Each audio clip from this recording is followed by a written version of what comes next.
Welcome. In front of me is an Infinix Note 30, and today I'll show you a couple tweaks and tricks you can do on this phone. So to get started, we're going to begin by opening up our settings application, and in here we can begin by selecting the personalized section right over here, which will give us access to several different personalized options. Now right at the front we have themes, and this will change a bunch of different things like fonts, icons, wallpapers at the same time. And there's only one that comes pre-installed. Oh, no, never mind, there's a couple more in here. So you can choose from these ones, but you can also navigate into the online option and download more from their store, I guess, which there is a chance that some of them might be paid. I actually haven't checked it. Now below that we have wallpapers. Not even going to touch upon it. Scrolling down, we have desktop settings, which is basically the settings for the home screen. That's what that is. Then going further down, we have options for fonts, so you can change fonts for your display right here.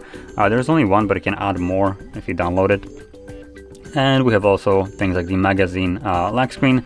This is something that I don't personally like, so if you have this enabled by default or enabled it and you're wondering what that is, the magazine unlock is basically like a different wallpaper that shows up on your lock screen whenever you wake up the display like this. So right now it's just cycling through the default wallpapers, not really the magazine unlock. As you can see, there's like 3 of them, looks like. Yep, 3 of them that keeps changing. So magazine unlock would have a bit of a wider array of different wonky wallpapers, and I just personally don't like it. I like to have my wallpaper, once I set it up, to be a static, same wallpaper. So if you don't like that, you can turn it off in here. Now, moving on further, we're gonna start off with the display right here, and we have the dark and light mode.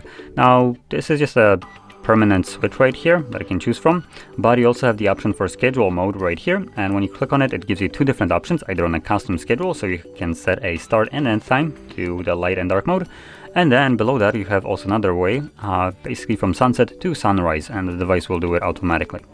So with this option, the phone will switch between light and dark mode based on the time of day, giving you arguably light mode during the daytime, which is better, arguably, and the dark mode during the nighttime, so you don't get flashbanged by your own device.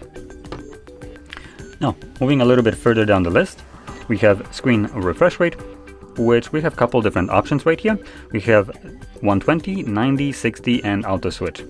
Now, I'll just go really quickly into this. If you're planning to prioritize battery life only and you don't care how choppy the display looks like, you can stick with the 60. This will give you a better battery life. But if you're planning to have this nice smooth motion that you get with the 120, I recommend sticking with the auto switch. This will basically use the 120 or 90 when it needs to. So right now it wouldn't be doing anything with. Right now it's basically 60 with this option, but the moment you start swiping up and down, it will automatically switch to 120 to give you this nice smooth motion.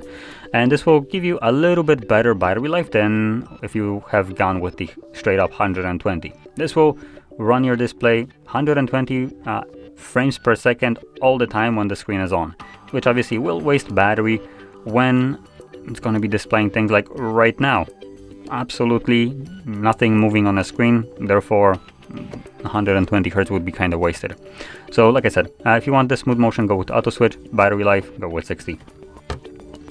Now moving on to the next option, it's going to be the status bar right here, and this is just for a cleaner look, and that's primarily it. It's just cosmetics.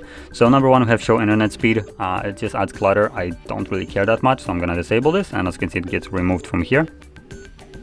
Then we have show battery percentage. If you want this, you can keep it. It's actually pretty clean on here as it's in the battery, so that's pretty nice. And then below that we have show notification icons. So it will just remove these icons from here if you toggle it off. Now still, if you pull down your notification tray, it still displays the notifications that are here. They just won't be visible in your status bar. Now the last thing that I wanted to touch upon is the system navigation, which we get a redirect at the bottom where you see more settings, system navigation, and from here you can change it from 3-button navigation to, for instance, gesture navigation if that is something that you prefer. And this will basically give you the typical gesture navigation. Swipe up to go home, swipe up and hold to go to recent application, and swipe from either side to go back.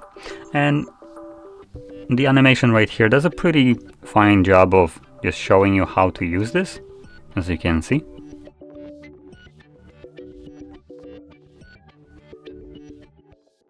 So there we go. Now, with that being said, hopefully you found this video helpful. If you did, don't forget to hit like, subscribe, and thanks for watching.